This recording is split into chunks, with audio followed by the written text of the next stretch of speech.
ගෘහ. අයිබෝවන් සුබ දවසක්. 2024 පාර්ලිමේන්තු මැතිවරණය තවත් දින 10කට නොඅඩු කාලයකින් ඔබ ඡන්ද පොලට ගිහිල්ලා ඔබව නියෝජනය කරමින් මෙවර පාර්ලිමේන්තුවට යන අපේක්ෂකයන් 225 දෙනා තෝරගන්නවා. හරියටම කිව්වොත් නොවැම්බර් මාස 14 වෙනිදා. ඉතින් තවත් දින 10ක්වත් නැහැ මැතිවරණයට. ඔබ දැනටමත් තීරණය කරලා ඇති ඔබ කාර්ද ඡන්දය භාවිතා කරන්න කියලා. හැබැයි ඔබ තවමත් තීරණය කරලා නැතුවත් ඉන්න පුළුවන් ඔබ කාර්ද ඡන්දය භාවිතා කරන්න කියලා. ඉතින් අපි මේ ටෝක් විත් රොයා වැඩසටහනෙන් බලාපොරොත්තු වෙන්නේ වැඩසටහන් මාලාව තුළින්ම බලාපොරොත්තු වෙන්නේ ඔබ ඡන්දය භාවිතා කරන විට ඔබ අපේක්ෂකයාගේ බලන්න ඕනේ මොනවද සුදුසුකම් සහ ඔහුගේ ප්‍රතිපත්තිය මොකක්ද? ඔවුන් මාතර ගැන දරන මතය මොකක්ද කියන එක ඔබට කියන්න තමයි ටෝක් විත් රොයා TV අපි බලාපොරොත්තු වෙන්නේ. ඉතින් ටෝක් විත් රොයා වැඩසටහන් මාලාව තුලින්ම අපි කතා කරන්නේ මාතර සංවර්ධනයට කොහොමද මේ අපේක්ෂකයන් ඔවුන්ගේ දායකත්වය ලබා දෙන්න කියන කාරණාව. ඉතින් මේ වැඩසටහන් මාලාවේ තවත් වැඩසටහනක් අපි මේ විදිහට බොහොම නිදහසේ ආරම්භ කරන සූදානම්. අපිත් එක්ක අද එකතු වෙනවා ශ්‍රී ලංකා පොදු ජන පෙරමුණ නියෝජනය කරමින් මාතර දිස්ත්‍රික්කයෙන් තරඟ වදින ව්‍යවසායක ප්‍රභාෂණ මානගේ මහතා අපි ඔබතුමාව ආයුබෝවන් කියලා මේ වැඩසටහනට පිළිගන්නවා. හරි. ප්‍රභාෂණ ඇත්තටම කවුද ප්‍රභාෂණ මානගේ කියලා කියන්නේ? ප්‍රභාෂණ මානගේ කියලා කියන්නේ හැමෝම වගේ දැන් ප්‍රේමසිරි මානගේ මන්ත්‍රීතුමාගේ පුතා කිව්වොත් හැමෝම දන්නවා. ඉතින් හැබැයි මම දේශපාලනයට එන්නේ හරියටම 2017 තමයි මම එන්නේ. එතකොට 2018 තියෙන මුල් කාර්යතුවේ තියෙන ප්‍රාසභා ඡන්දෙදී ලංකාවේ වැඩිම ප්‍රසන්ටේජ් එකක් ගත්ත ලාබාල මන්ත්‍රී වශයෙන් තමයි තේරිපත් වෙන්නේ 62.5ක්. ඒක ඉතින් අපේ පක්ෂයේ තියෙන රෙකෝඩ් එකක්. හරි. එතකොට ප්‍රභාෂණ මානගේ මෙවර මහමැතින ඉදිරිපත් වෙනවා මාතර දිස්ත්‍රික්කයෙන් පොදු ජන පෙරමුණ අපේක්ෂකයෙක් විදිහට. ප්‍රභාෂණ 2019 ජනාධිපතිවරණයේදී සහ 2020 මහමැතිවරණයේදී ශ්‍රී ලංකා පොදු ජන පෙරමුණ ලක්ෂ 69ක සහ 68ක ඡන්ද ප්‍රමාණයක් ලබා ගන්නවා පිළිවෙලින්. හැබැයි ඒක අවුරුදු 4ක් යනකොට 2.5ක් දක්වා පහළ වැටෙනවා. ප්‍රභාෂණ දකින්නේ කොහොමද මේ පසුබෑම පක්ෂයේ? මේකට හේතුව මේකයි. සාමාන්‍යයෙන් අධික බලයක් පක්ෂයකට එනකොට ඒ පක්ෂයේ ඉන්න ප්‍රධාන චරිත ඒගොල්ලෝ ඕන්ට වඩා ඔලු උදුමාක රඟ දක්වන පටන් ගන්නවා. මම දැක්කේ ඒ දේ පොදු මම ප්‍රාසභාවේ ඉන්නකොටත් අපි මේක බිම් මට්ටමේ දේශපාලනය කරන්නේ. අපේ තාත්තා පාර්ලිමේන්තු මන්ත්‍රීයෙක් හැටියට ඉන්නකොටත් අපි හිටියේ බිමේ විදිහටමයි හිටියේ. ඉතින් අර ඒ විදිහට ඉන්නේ නැතුව ඔලු උදුමාක දේශපාලනය කරනකොට හැමෝටම මේ තත්ත්වය ඇති වෙන්න පුළුවන්. ඒක තමයි මම හිතන්නේ. හැබැයි ඒකම ඊට වඩා ලොකු දෙයක් වුණා. මොකක්ද දන්නවද? ඇත්තටම කොරෝනා වෛරසනේ ආවා. ඒ වෙලාවේ ලොකු ප්‍රශ්නයකට මුහුණ දෙන්න වුණා. එතකොට දැන් මේ රට ලොක්ඩවුන් කරා. එතකොට මේ රටේ තිබිච්ච ආර්ථික හිම්පිටීම වැටුණා. එතකොට අපේ අපනයනයන් මෙතනින් එහාට අරන් යන්න බැරි වුණා. එතකොට රටට විදේශ ආදායමක් නැති වුණා. ඒ වගේම තමයි සංචාර කර්මාන්තය කඩා වැටුණා. ඒකත් එක්කත් ලංකාවට ආදායම නැති වුණා. එවැනි ප්‍රශ්න ගණනාවක් ආවා. ඉතින් ඒකත් එක්ක තමයි රටේ ආර්ථිකය වැටුනේ. ඉතින් ඒකම තවත් කතාවක් කියන්නේ විශේෂ කාරණාවක් තමයි ජනතා විමුක්ති පෙරමුණ දිගින් දිගටම පාර්ලිමේන්තුව පාවිච්චි කරමින් සහ ප්‍රසිද්ධ වේදිකා පාවිච්චි කරමින් රාජපක්ෂ වරුන්ට මඩ ගැහුවා. ඒ රාජපක්ෂ වරුන්ට මඩ ගැසීමක් තුළ ඒකේ තියෙන මඩ සෝදන්න අපේ ඒ පක්ෂයේ හිටපු ප්‍රබල චරිත ඉදිරිපත් වුණේ නැහැ. ඒ කියන්නේ බහුතරයක් අය ඉදිරිපත් වුණේ නැහැ. මොකද මේ හොරා කියන බැග් එක ගහනකොට කාලයක් යනකොට හොරෙක්ම බවට පත් වෙනවා. දැන් ඔය ප්‍රශ්නයක් උගණ්ඩාව ගැන කතා කරා උගණ්ඩා කුමරිය කිව්වා අපේ සල්ලි තියෙනවා අපිව ගන්න ඕනේ නැද්ද කියලා ඇහුවා. හැබැයි එතෙන්දී ඉතින් ඒ වගේ දෙයකට උනත් මිනිස්සු ඒව විශ්වාස කරන තැනපත් වුණා. ඉතින් මම එකයි කිව්වේ අර වගේ ප්‍රශ්න සහ මේ වගේ ප්‍රශ්න මේ ඔක්කොම එකතු වුණාම තමයි අපේ ඡන්ද ප්‍රතිශතය අඩු වුණේ. මිනිස්සුන්ට දැන් ප්‍රසිද්ධිය පොහොට්ටු වෙයි කියලා කියන බැරි තත්ත්වයක් ඒ කාලේ ඇති වුණා. ඒකත් එක තමයි අපේ තිබිච්ච ඡන්ද ටික අඩු වුණේ. අර කාරණාවයි මේ කාරණාවයි දෙකම අදාළයි. ඔව් ප්‍රශ්නේ. ඒ කියන්නේ 2019න් පස්සේ කියන්නේ යම්කිසි අර්බුදයකට රට එනවනේ 2022 අප්‍රේල් 9 සිට.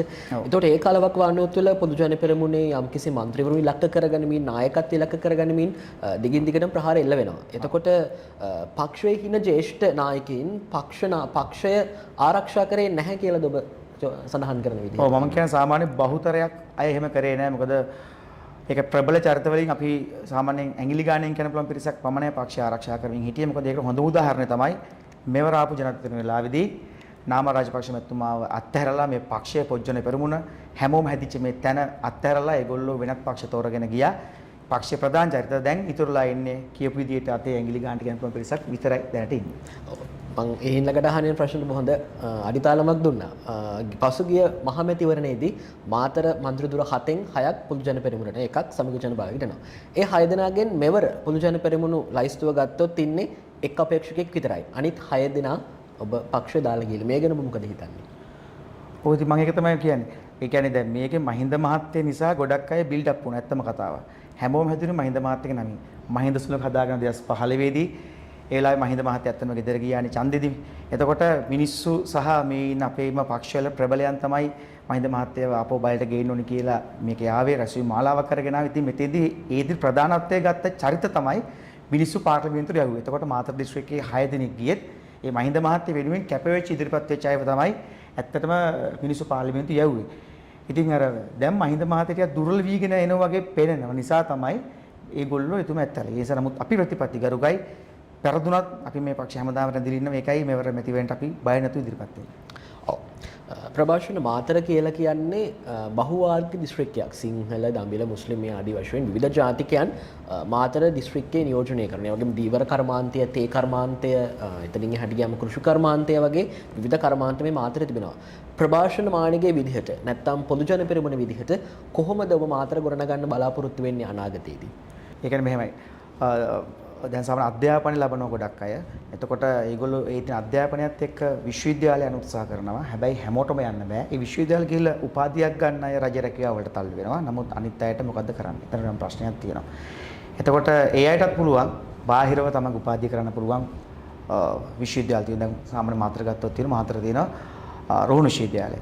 ඒ හැර තමන්ගේ අධ්‍යාපනය හදාගෙන ඕනනම් ඒ විදිහට ආපහු යන්න පුළුවන්. කියන්නේ එයාලා රජ රැකියාවලට යන්න පුළුවන්. හැබැයි එහෙමත් කරන්න බැරි අය මේකේ ඉන්නවා. එතකොට ඒගොල්ලන්ට පුළුවන් කෙලිම කර්මාන්ත වල නිලෙන්න පුළුවන්. මම උදාහරණයක් කියන්න තව එකක් පුළුවන් මේ විදිහට දෙයක්. ඒ කියන්නේ ඔන්ලයින් බිස්නස් එකකට යන්න පුළුවන්. තමයි සාමාන්‍ය පෙටාවල තිබි. ඒක පිටකොටුවේ තියෙනවා තොග අලෙවිසල් එක එක ශ්‍රේෂ්ඨ සම්බන්ධයෙන් එක්ක ජංග මුද්‍රකතර නැත්නම් ඉලෙක්ට්‍රික් නැත්නම් ටොයිස් මොන හරි දේවල් සම්බන්ධයෙන් තොග වෙළඳසැල් තියෙනවා. ඒ වයින් භාණ්ඩ බිල්දි අරගෙන ඔන්ලයින් බිස්නස් එකක් කරන්න පුළුවන් ඒගොල්ලන්ට. එතකොට ඒ හරහා යම් ආත්මක් කියන්නේ උපයන්න පුළුවන්. මම කියන්නේ අධ්‍යාපනයේ ඉදිරියට යන බැරි අයට කරන්න පුළුවන් කර්මාන්ත. නැත්තම් පුළුවන් තියෙනවා ඩ්‍රොප් ෂිපින් තියෙනවා ඒගොල්ලන්ට ඒව කරන්න. ඉතින් මේවා ආණ්ඩුව මැදිහත් වෙලා ඒවට සහයෝගය දෙනවා නම් මිනිස්සුන්ට ඒව ඇත්තට කරන්න පුළුවන්. ඒ කියන්නේ මමත් ඇත්තටම මේ හැදුනේ ඔන්න ඔය විදිහට තමයි. මේ විදිහට භාණ්ඩ බිල්ද අරගෙන පොඩිට පටන් ගත්ත ව්‍යාපාර තමයි අපි දිනු කරගෙන ආවේ. ඉතින් ඒකම තවත් අයන එහෙමත් කරන්න බැරි අය ඉන්නවා. ඒගොල්ලෝ තියෙනවා කෙලිම තියෙනවා මේ වෙයි අපේ මාතරම තියෙනවා පුරන් වෙච්ච කුඹුරු තියෙනවා. එතකොට මේ කුඹුරු ඕනනම් බදුක කියන්නේ ඕන බදු ගන්නත් පුළුවන්. නැත්නම් ඉල්ලගෙන වගා කරන්න ක්‍රමයකට යන්නත් පුළුවන්. ඒ විදිහට ඕන ඒගොල්ලන්ට තමන්ගේ ආර්ථික හදා ගන්න පුළුවන්. මම කියන්නේ කර්මාන්ත දැන් තව තියෙනවා ඒ කියන්නේ පොල්ලෙලි කර්මාන්තය. ඒකෙන් පුළුවන් කෙන්දියාසිට නිෂ්පාදනය කරනවා. ඉතින් අපි කරන්නේ ආණ්ඩු මැදිහත් කරලා ඒගොල්ලෝ නිෂ්පාදනය කරන ඒ දේවල් අපි බිල්ඩ් එකේ ක්‍රමයක් හදනවා. ඒතර මම අර කලින් කිව්ව විදිහට ඒ කියන්නේ ඉන්ටර්නෙට් එක හරහා කියන්නේ ඔන්ලයින් ෂිපින් මොකක් හරි කරනවා නම් ඒක යන ඒ සේවා සඳහන මිල ආණ්ඩු මැදිහත් වෙලා අඩු කරලා දැන් සාමාන්‍ය මෙහෙන් පිටරටකට මොකක් හරි භාණ්ඩයක් යවන්න ගියොත් යම් මොකක් හරි කුරියර් සර්විස් එකක් කරා ලොකු මුදලක් යනවා. ඒක ආණ්ඩුව හරහා අඩු කරලා ඒ විදි ලංකාවේ තියෙන භාණ්ඩ පිටරට වලට විකුණන ක්‍රමවේදයක් හදන්න පුළුවන්. ඉතින් ඒක මම හිතන්නේ මාතර විතරක් නෙමෙයි මුළු ලංකාවට ඒක මුළු ලංකාවටම ක්‍රියාත්මක කරන්න පුළුවන් හොඳ යෝජනාවක්. ඉතින් ඒ යෝජනාවත් ඊළඟට අධ්‍යාපනයත් එක්ක යාලට යන්න බැරි නම් ආපහු තවත් යාලේ එක්කෝ ඒ කියන්නේ කර්මාන්ත වලට සම්බන්ධ වෙනවා නම් ඒ යෝජනාවත් නැත්නම් ගොවිතැන් වලට සම්බන්ධ වෙනවා නම් ඒ යෝජනාවත් මම කරන්නේ ඒකයි. ඒ සෑම කර්මාන්තය සම්බන්ධයේදී බලපාන ගැටලු වලට හරි විසඳුමක් දෙන්න ආණ්ඩුවේ මැදිහත් වීම අපි කරනවා කියන දේ තමයි කියන්නේ. ඔව් ප්‍රභාෂණ. අපි අද වැඩසටහන බලාපොරොත්තු වෙන්නේ මාතර නියෝජනය කරලා පාර්ලිමේන්තුව යන්න ඉන්න අපේ මන්ත්‍රීවරුන් අපේ අපේක්ෂකයින් ඔබ ගැන දහරන මතය මොකක්ද? ඔබගේ මතය නියෝජනය කරන්නේ කොහොමද කියන කාරණාව රෙයා ටීවී ඔස්සේ ටොක් විත් ට්‍රැවල් සටහන තුළින් බලාපොරොත්තු වෙන්නේ ඒ ගැන ඔබත් එක්ක කතා බහ කරන්නට. ප්‍රභාෂණ මාතර දිස්ත්‍රික්කය තුළ ලොකු තරගයක් තිබෙනවා මේවර මැතිවරණයේදී. ශ්‍රී ලංකා පොදු ජන පෙරමුණ ඇතුළු ඔබේ කණ්ඩායමට මාතර ජනතාවගේ විශ්වාසය දිනා ගන්න පුළුවන් වේද මේවර මැතිවරණයේදී? ඔව් මම හිතන්නේ මෙන්න මේ විදිහට පුළුවන් කරන්න. ඒ කියන්නේ අපේ දැන් පක්ෂය මම දැන් අර මේ කලින් කිව්වා මේ පක්ෂයේ හිටපු ප්‍රබලයන්ගේ අතින් වෙච්ච ලොකු අඩුපාඩු. ඒගොල්ලෝ උද්දච්චකම් නිසා මිනිස්සුන් ගණන් ගන්න නැති වුණා. ඒතර මිනිස්සුන් හම්බෙන්නේ ඊට පස්සේ ඒ වගේ ප්‍රශ්න ඇති වුණා. ඒකත් එක්ක මිනිස්සු තරහ පිට කරා එතන. දැන් මේ ඉන්නේ අලුත් ටීම් එකක්. ඒගොල්ලෝ හැමෝම මේක දාලා ගියා, ප්‍රබල චරිත දාලා ගියා. දැන් අලුත්ම මුහුණුත් එක්ක අලුත් ටීම් එකක් ඉන්නේ. ඇත්තටම අලුත්ම ටීම් එකක් ඉන්නේ. එතකොට මේ හැමෝම මේ ප්‍රශ්නෙක දැන් බැට කාලා ආපු පිරිසක් ඉන්නේ. ඒ නිසා ඒගොල්ලෝ දන්නවා මේක හරියට ප්ලෑන් කරලා මිනිස්සුත් එක්ක කොහොමද ඉන්නේ, මේක වැඩේ කරන්න කියලා. මොකද මම ඊයේ ගියා කඹුරු පිටිය ආසනය. ඒක තිබ්බ එක පැත්තක් කිසිම පක්ෂයක කිසිම අපේක්ෂයක ගිහිපු නැති කඳු සහිත පැත්තක්. අපි පයින් ඇවිදගෙන ගිහිල්ලා මිනිස්සුත් අපි කතා කරා. ඉතින් එතෙන්දී මේ මිනිස්සුන්ගෙන් තාපු අදහස් තියෙනවා. මිනිස්සු යන්නේ නමුත් අපි විශ්වාස කරන දැන් අපි යනවා හැම ගෙදරකටම ඒ විදිහට යෑම තුලින් අපිට පුළුවන් අපේ ඉන්න මිනිස්සු ටික ඔක්කොම එකතු කරගන්න. අර යන්න බෑ කියන ප්‍රදේශ විතරක් නෙමෙයි යන්න පුළුවන් ප්‍රදේශ මේ ඔක්කොම එකතු කරගත්තොත් අපි හැමෝම මේ හැමෝම මෙතනට ගියොත් ඒ කියන්නේ පුදුලික හිතවත්කම් තියෙන අපි දන්න කියන යාළු හැම ගෙදරකටම ගියොත් අපිට පුළුවන් අපේ ඡන්ද ටික ආයෙ පාර එකතු කරගන්න. ඒ කියන්නේ ඉස්සර තිබුණ රැල්ල. කිලිම අපේක්ෂකේ දානවා දැම්ම ගමන් වැඩි දුවන්න ඕනේ කොයි යන්න අවස්ථාවක් නැහැ. කිලිම ඡන්ද ටික ගෙදර හිටියත් හම්බෙන්නේ නැහැ. දැන් ඒ රැල්ල නැහැ. මම ඒකම උදාහරණ කියවර අපි අර විදිහට ගියා. හැම අපේක්ෂකයෙක්ම මේ විදිහට යනවා. එහෙම ගියාට පස්සේ ටික එකතු කරගෙන ඡන්ද ටික විතර එක පක්ෂයකට. එතකොට අපිට පුළුවන් එක් മന്ത്രി ධූරයක් ලබා ගන්න. ඔව් ප්‍රභාෂණ. එතකොට ශ්‍රී ලංකා පොදු ජන පෙරමුණ පිළිබඳව කතා කරනකොට මිනිසුන් අතර මතයක් තිබෙනවා සුළු ජාතික ඡන්ද හම්බෙන්නේ නැහැ කියන කාරණාව. විශේෂයෙන් දමිළ සහ මුස්ලිම් ඡන්ද හම්බෙන්නේ නැහැ. විශේෂයෙන් 2019 ජනාධිපතිතුමනීත් අපි ඒ කාරණේ ප්‍රතිඵල තුලින් දැක්කා. එතකොට මාතර දිස්ත්‍රික්කයේ විදිහට ඔබලා කොහොමද මේ සුළු ජාතික ඡන්ද පදනම පිළිබඳව හිතලා තිබෙන ආකාරය සහ ඔවුන්ගේ ඡන්ද ඔවුන්ගේ විශ්වාසය ඔබලා වෙත ගෙන්න ගන්න මොන වගේ ක්‍රියාමාර්ගද අරගෙන තියෙන පක්ෂයක් විදිහට? ඒක හොඳ ප්‍රශ්නයක්. ඒ කියන්නේ මහින්ද රාජපක්ෂ මහත්තයා තමයි ඒ කියන්නේ ගන්න හොඳම උදාහරණය. අර කාන්තාගුඩි පල්ලියට ගහනකොට LTT එකෙන් එතකොට ඒ අවස්ථාවේ ගොඩක් මුස්ලිම් ජාතිකයන් මැරුණා. එතකොට ඒවා තමයි හොඳම උදාහරණ මම දෙන්න පටන් ගන්නෙ. ඊට පස්සේ දැන් මේ යුද්ධ නිමා කරන්න අවශ්‍යයි LTT එක. එතකොට මේ මුළු උතුර සහ නැගෙනහිර ඒක මහින්ද බාහින් දාස් කරගත්තා. හැබැයි ඒකත් එක්ක මුස්ලිම් ප්‍රජාවකෙන් සාමාන්‍ය බොහොම සුළු පිරිසක් මහින්ද මහත්මයාගෙන් ඡන්ද ප්‍රකාශපත් කරා. ඒ විදිහ ගෝඨා මහත්මයාම කරා. හැබැයි අර ඒක යුද්ධකින් බැටකාපු වැඩිපුර පිරිසක් ඉන්නේ උතුර සහ නැගෙනහිර. එතකොට එතෙන්දී ඒගොල්ලෝ ඡන්ද දුන්නේ නැහැ. එතන ජාතිවාදී ඡන්දය බාටපත් වුණා 2019 තිබිච්ච ජාමතන වෙලාවේදී ඒ ප්‍රදේශවල එනකොට ඒ කියන්නේ ඡන්ද ප්‍රතිඵල එද්දී ගෝඨා මහත්තයා බොහොම සුළු ප්‍රමාණයක් ඡන්ද ලැබුණේ. ඉතින් මේ යුද්ධ නිමා කරපු නායකයන් ඉච්ඡර සේවයක්. ඒ කියන්නේ මිනිස්සු ඇහෙන බැට කෑවා. නමුත් එච්චර සේවා කරපු නායකයෝ වෙනුවෙන්වත් මේගොල්ලෝ ඡන්ද ප්‍රකාශපත් කරේ නැහැ. ඉතින් මම හිතනවා ඉතින් මේ පාරත් ඒක එන්නේ නැහැ. ඉතින් අපිට ඒක ලබා ගන්න වෙන ක්‍රමයකුත් මම හිතන්නේ නැහැ ලොකුට තියෙයි කියලා. මොකද හේතුව දැන් ලොකුම සේවය තමයි යුද්ධ නිමා කරලා මේ රට සංවර්ධනය කරලා උතුරු දකුණු යා කරපු එක. එහෙම කරපු මේ රටේ අපේ නායකයා මහින්ද රාජපක්ෂ මහත්තයා වෙනුවෙන්වත් මේකේ පිරිස ගොඩක් ඒ කියන්නේ ඒ අවස්ථාව එකතු වෙන්නේ නැහැ උතුරු සනගෙන්න. ඉතින් මෙවරත් එහෙම තමයි තියෙන්නේ කඩුවෙන් තමයි එන්නේ. ඔව් ප්‍රභාෂණ. ඒ වගේම තමයි අධ්‍යාපනය පිළිබඳව කතා කරද්දී දැන් මේ මාතර දිස්ත්‍රික්කයේ අධ්‍යාපනය ගැන කතා කරන විශේෂයෙන්ම මේ නගරයට විශේෂයෙන් මේ මාතර නගරයට සීමා වෙච්ච ප්‍රසිද්ධ සහ ප්‍රධාන පාසල් කියලා ධාරාවක් තිබෙනවා. එතනින් එහාට ගිහිල්ලා ඔය දෙයන්දර කලාපයට ගියාම දෙනියාය කලාපයට ගියාට පස්සේ සාමාන්‍යයෙන් අඩු පහසුකම් තියෙන සහ ගුරුහිඟේ විශේෂයෙන් ගුරුහිඟේ තියෙන පාසල් ගොඩක් තිබෙනවා. පොදු ජන පෙරමුණ නැත්නම් ඔබ ප්‍රභාෂණ මානගේ විදිහට ඔබ දකින්නේ කොහොමද මේ පාසල් වල තියෙන අධ්‍යාපන රටාව වෙනස් කරලා ළමයින්ට අවශ්‍ය පහසුකම් ටික දීලා කොහොමද අපි අධ්‍යාපනය වෙනස් කරන්නේ ඉස්සරහ පරම්පරාවට ගැලපෙන විදිහට? ඔව් ඒක තමයි මහින්ද රාජපක්ෂ මහත්තයා එතුමා හදුවා ඒක විද්‍යාගාර හදලා තියෙන ඉස්කෝලවල මහින්දෝදි විද්‍යාගාරය.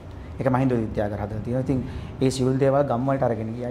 ඊළඟට පරිගණක පහසුකම් ගම් වල ලබා දීලා තියෙනවා. කියන්නේ ඉස්සර නම් ඉස්කෝලවල දැන් ගත්තොත් දැන් ඒක මම ගිය විජිත ජාතික පාසලට. ඒකට අපේ ඉස්කෝලේක නම් තිබුණා ඒකට කම්පියුටර් රූම් එකක්. හැබැයි අපේ ගම් වල තියෙන ගොඩ උඩ එහෙම ඒ කාලේ තිබුණේ නැහැ. හැබැයි දැන් ඒකයි තියෙනවා. ඉතින් මම මේ කියන්නේ හැම ගමකම ඉස්කෝලේක දැන් කම්පියුටර් රූම් එකක් තියෙනවා. එතකොට ඒ වගේ තමයි ඉස්කෝල වල ඉස්සර හිටියේ නැහැ ගුරුවරු. දැන් ඉස්කෝල වල හැම ඉස්කෝලේ ගුරුවරයෙක් ඉන්නවා.